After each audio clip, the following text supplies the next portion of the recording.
Hello, this is Jagdamba Singh. Welcomes you all in political science class. We are continuing chapter number 3, which is politics of land development, and this is the 7th part. इससे previous video में हम लोगों ने first 5 year plan को देखा था और ये पाया था कि फर्स्ट 5 ईयर प्लान जो था वो मुख्य रूप से एग्रीकल्चर सेक्टर के डेवलपमेंट पर बेस्ड था और बहुत सारे डैम्स और इरिगेशन जैसे प्रोजेक्ट्स उसमें लाए गए। तो नेचुरली केवल एग्रीकल्चर सेक्टर पे ही फोकस नहीं करना था।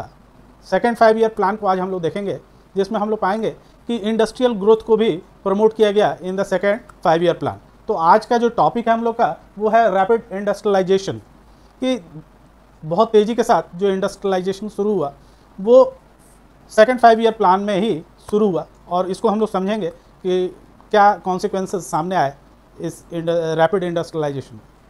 तो आइए शुरू करते हैं। The second 5 year plan highlights on the heavy industries. Second 5 year plan में मुख्य रूप से हैवी इंडस्ट्रीज़ को इस्टेब्लिश करने का प्लान था in India. It was drafted by a team of economics and planner under the leadership of P C Mahalanobis. तो ये जो पीसी लैनोविस थे, इनके अध्यक्षता में इकोनॉमिक्स और प्लानर की एक टीम गठित की गई to draft the second 5 year plan, और इन्होंने बहुत अच्छी तरह से इस काम को अंजाम भी दिया। If the first 5 year plan has preached patience, पहले 5 ईयर प्लान में हम लोग देखे थे कि वहाँ पर इस बात की शिक्षा दी गई थी कि बहुत सोच समझकर विवेकपूर्ण ढंग से हम लोगों को आगे बढ़ना है। तेज़ी तो रखनी है, लेकिन उसके विचार जो होंगे बहुत सोच समझ के लिए जाने चाहिए।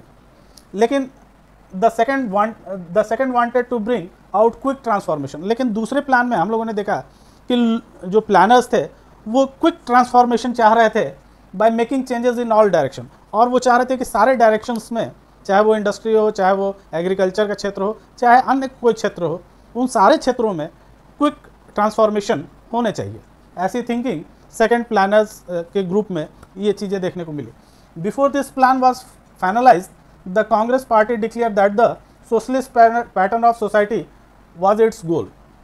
इससे पहले कि ये जो सेकेंड 5 ईयर प्लान था वो फाइनलाइज्ड होता, उसको क्रिया में लाया जाता है, इससे पहले ही कांग्रेस पार्टी ने इस बात का डिक्लेरेशन कर दिया कि वो सोशलिस्ट पैटर्न ऑफ सोसाइटी में बिलीव करती है और उसका गोल है कि सोशलिस्ट पैटर्न ऑफ सोसाइटी जो है उसके मोटिव्स को अचीव किया जाए। This was reflected in the second plan. और ये चीज़ें कि एक सोशलिस्ट जो सोच है उसको लेकर के कांग्रेस चलेगी आगे, ऐसा कांग्रेस पार्टी ने डिक्लेयर कर दिया था।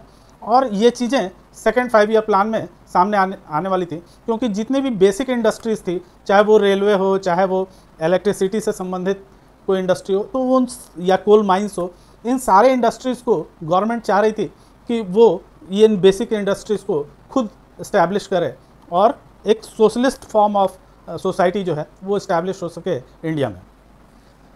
तो the government impose sustainable tariff on the imports in order to protect the domestic industries.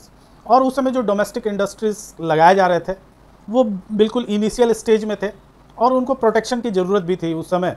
तो गवर्नमेंट ने जितने भी इंपोर्ट्स बाहर से हो रहे थे गुड्स के, उनसे कम्पीट करने के लिए डोमेस्टिक इंडस्ट्रीज़ को उन्होंने टैरिफ लगा दिया ऑन द इंपोर्ट्स। यानी कि जो बाहर से सामान आ रहे थे उन पे जो कर लगाए गए वो हाई लेवल के कर थे।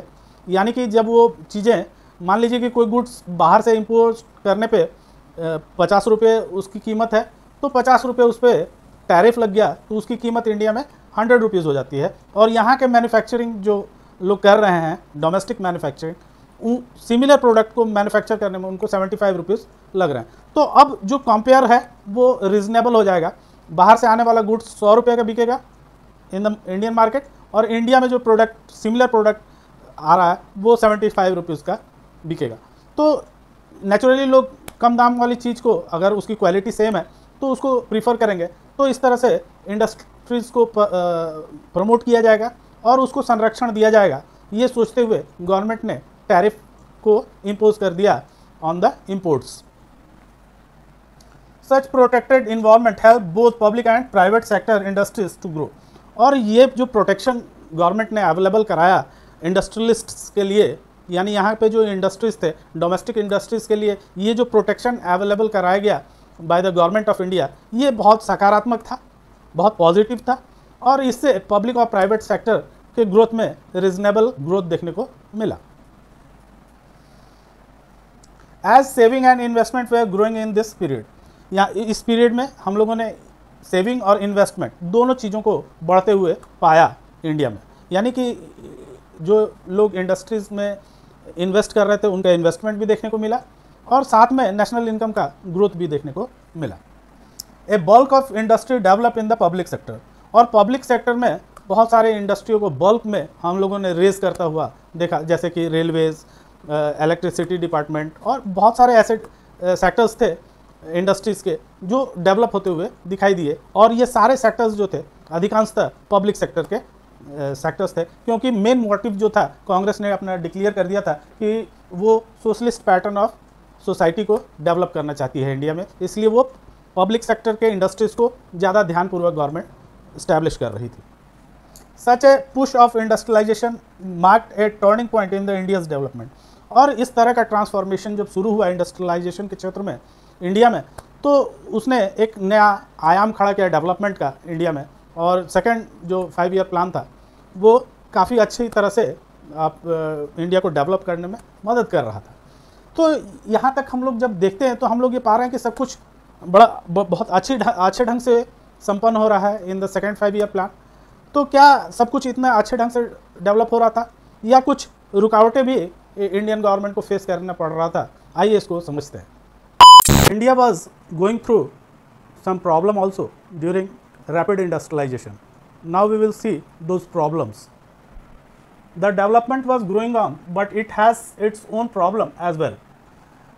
इंडिया डेवलप कर रहा था और ये प्रोसेस लगातार जारी भी था, लेकिन कुछ प्रॉब्लम्स भी इस दौरान इंडिया फेस कर रहा था। आइए उन प्रॉब्लम्स को हम लोग समझते हैं कि India was technology backward. India development तो चाह रहा था, इंडस्ट्रियल डेवलपमेंट, लेकिन उन इंडस्ट्रीज़ के लिए इंडिया के पास प्रॉपर जो टेक्नोलॉजी होनी चाहिए वो उस समय उपलब्ध नहीं थी, और उसमें वो काफ़ी पिछड़ा हुआ साबित हो रहा था। So it has to spend precious foreign exchange, इसलिए इंडिया को बहुत सारे महत्वपूर्ण फॉरेन एक्सचेंज थे, उनको मार्केट में इन टेक्नोलॉजीज़ को बाई करने के लिए खर्च करने पड़ रहे थे। तो एक तरफ हम देख रहे हैं कि इंडिया डेवलपमेंट भी चाह रहा था, साथ में उसके पास जो टेक्नोलॉजी होनी चाहिए उन इंडस्ट्रीज़ के लिए वो नहीं थी, और उसको बाई करने के लिए ग्लोबली उसको बहुत सारे फॉरेन एक्सचेंज खर्च करने पड़ रहे थे। As industry attract more investment than agriculture, the possibility of food shortage loomed largely. अब मेन फोकस एग्रीकल्चर से हटकर इंडस्ट्री पर फोकस था सेकंड प्लान में। जैसा कि हम लोगों ने जाना कि एग्रीकल्चर से हट करके अब फोकस इंडस्ट्रीज़ की ओर था सेकेंड प्लान में, और इसके कारण कहीं ना कहीं एग्रीकल्चर सेक्टर अपने आप को उपेक्षित महसूस कर रहा था, और एक फूड शॉर्टेज इंडिया में देखने को मिल रहा था। The Indian planners found balancing industry and agriculture really difficult, और जो प्लानर्स थे सेकेंड 5 ईयर प्लान के, वो अपने आप को कहीं ना कहीं मजबूर महसूस कर रहे थे in balancing both agriculture and industries, कि इंडस्ट्रीज़ को का डेवलपमेंट और एग्रीकल्चर का डेवलपमेंट दोनों को बैलेंस करना उनके लिए काफ़ी मुश्किल हो रहा था प्लानर्स के लिए। The third plan was not significantly different from the second, और जैसा कि हम लोगों ने पढ़ा कि सेकंड प्लान जो था वो इंडस्ट्री पर आधारित था, ठीक वैसा ही थर्ड प्लान भी आया, वो भी मुख्य रूप से इंडस्ट्रीज़ पे ही निर्भर था और उसको फोकस करके प्लान किया गया था। तो सेकंड प्लान और थर्ड प्लान में कोई मुख्य रूप से अंतर देखने को नहीं मिला। तो आइए समझते हैं कि क्रिटिक्स का क्या कहना था इन प्लान को लेकर। Critics pointed out that the plan strategy from this time around displayed on unmistakable urban biases. मुख्य रूप से जो क्रिटिक्स का फोकस था, उनका कहना था कि एग्रीकल्चर जो विलेज से संबंधित चीज़ है, कंट्री साइड से संबंधित है, बहुत सारी जनसंख्या जो है वो कंट्री साइड में एग्रीकल्चर पे बेस्ड है, वहाँ से फोकस को शिफ्ट करते हुए अब इंडस्ट्रीज़ पे फोकस किया गया है इस प्लान में। तो ऐसा लग रहा है कि गवर्नमेंट जो है वो अर्बन बाइज्ड हो गई है, यानी कि वो शहरीकरण चाह रही है हर चीज़ में, यानी मुख्य रूप से अब विलेज से हटकर उसका फोकस शहरों की तरफ हो गया है, यानी एग्रीकल्चर से हटकर इंडस्ट्री की तरफ उसका जो फोकस है गवर्नमेंट का वो शिफ्ट होता हुआ नज़र आ रहा है। Others thought that the industry was wrongly given priority over agriculture, और कुछ लोगों का मानना था कि ये जो प्रायोरिटी दी जा रही है इंडस्ट्रीज़ को, एग्रीकल्चर की तुलना में जो प्रायोरिटी इंडस्ट्रीज़ को मिल रही है, ये जो है मिस्टेक से हो रहा है। ऐसा गवर्नमेंट चाह नहीं रही है कि एग्रीकल्चर को छोड़ा जाए, लेकिन एग्रीकल्चर से फोकस हटा करके इंडस्ट्री के ऊपर जो जा रहा है ये बाय मिस्टेक हो रहा है। ऐसा कुछ लोगों का ऐसा मानना था। Some wanted focus on the agriculture related industry rather than heavy ones. कुछ लोगों का मानना था कि अगर इंडस्ट्री के क्षेत्र में ही डेवलपमेंट करना है तो एग्रीकल्चर बेस्ड इंडस्ट्रीज़ जो हैं उनको फोकस करना चाहिए, ना कि हैवी जो इंडस्ट्रीज़ हैं उन पे फोकस करना चाहिए गवर्नमेंट को। तो इस तरह से एग्रीकल्चर को भी ग्रोथ मिलेगा और इंडस्ट्रीज़ भी डेवलप होंगी। तो ये तरह तरह के विचार उस समय आने शुरू हो गए during the second and the third plan, because government was shifting from agriculture sector to the industrial sector. इसका मुख्य कारण रहा कि विलेज से लोगों को लगा कि अब ये अर्बनाइजेशन की तरफ गवर्नमेंट फोकस करने लगी है, और इसलिए तरह तरह के क्रिटिक्स की बातें सुनने में मिलने लगी। तो उम्मीद है बच्चों कि आपको सेकेंड प्लान समझ में आया होगा। तो बच्चों अपने दोस्तों के साथ शेयर कीजिए, इसको लाइक कीजिए वीडियो को और सब्सक्राइब कीजिए। Thank you.